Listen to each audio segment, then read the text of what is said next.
Here we are, former undisputed world champion George KAMBOSOS Jr. has arrived on the Gold Coast, mate. Firstly, welcome. When was the last time you were back here?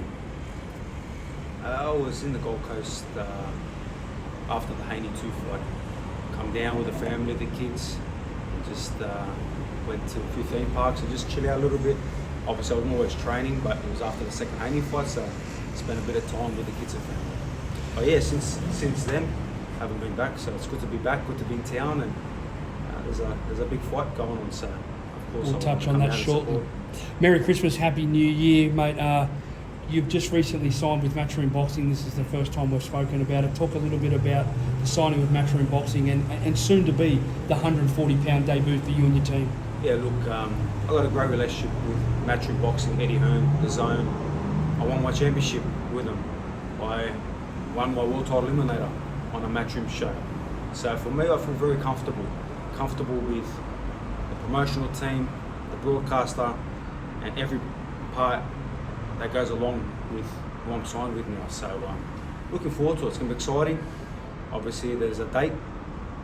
We'll say March now. I'm not going to give the exact date, but March, and it's looking like Sydney. I haven't fought in Sydney for 8 years. My last fight in Sydney was against Brandon Ogilvie when I put on such a great performance. So I'm excited. 140-pound debut. The guy that is going to be announced is a former world champion. Yep. Big, has a whole country behind him, and a hell of a record, and a good solid test to make my 140-pound debut, get rated nicely, and go on to a championship fight. We all know who the next guy is, but we're very focused on the March fight. Let's talk about, you fought all of your career at 135 pounds, and obviously you're not a spring chicken anymore. Talk about the new implementations on the new weight and the advantage that you feel that you're going to have moving up to 140 that you had at 35. Yeah, look, 140 is perfect for me.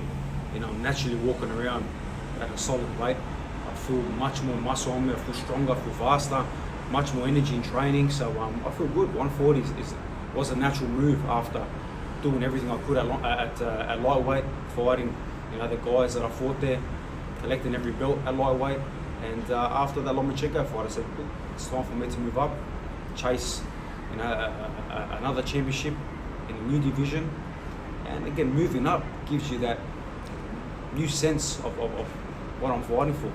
I've got more life to me, I've got bigger, I'm stronger, more energy, I'm enjoying my training, so it's not the weight cut, I've got to get down to that 135 pounds. It's like, 140 is not going to be a hard weight cut. Even though I put on a lot more muscle, I'm looking a lot bigger. 140 is not going to be extreme weight cut like I have in the past. So I can't wait, man, to step in there in March, ice this guy, come and ice this guy, come and knock this guy out, and move on to something very big.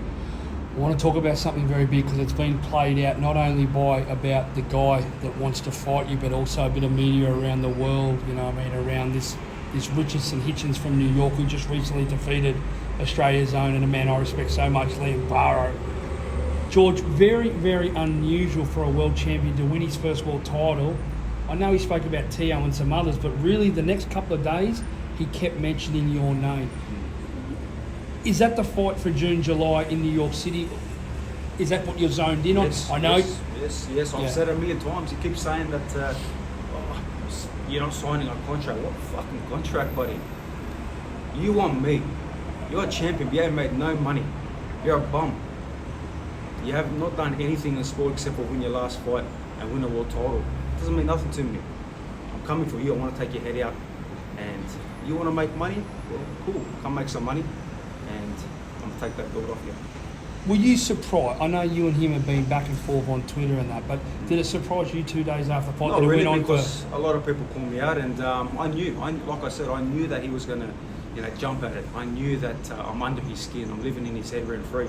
But guys, it's Christmas and New Year's, and he's saying he's going to an island to get freaky with his bae, whatever bae he's got, and he's thinking about me.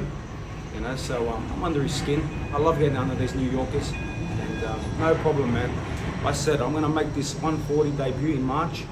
He ain't ready till June, July, and we'll be there. Straight after March, we can do it the next month. We can do it the next day. No problem. I'm coming for this guy, man. Is this the same sort of mentality when we go back to Mickey Bay and Lee Selby? You were sort of starting to look at this Teofimo Lopez at the time, who defeated Lomachenko. You were very zoned in on Lopez, your mindset, you were very much, you know what I mean, online.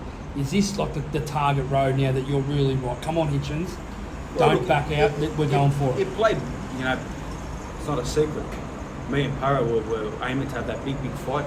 I was going to do my business in March and then have that big State of Origin clash, but, you know, I'm such a big name in the world of boxing, and, you know, like we said, Hitchens will call him out the next day, so I'm just zoned in. I'm focused on getting better every day, feeling great at this weight, and putting a great performance in March.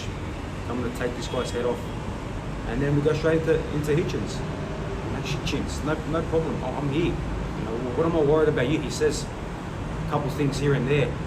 You're not 1/10 of Devin Haney. You're not 1/10 of that bitch ass Teofimo Lopez.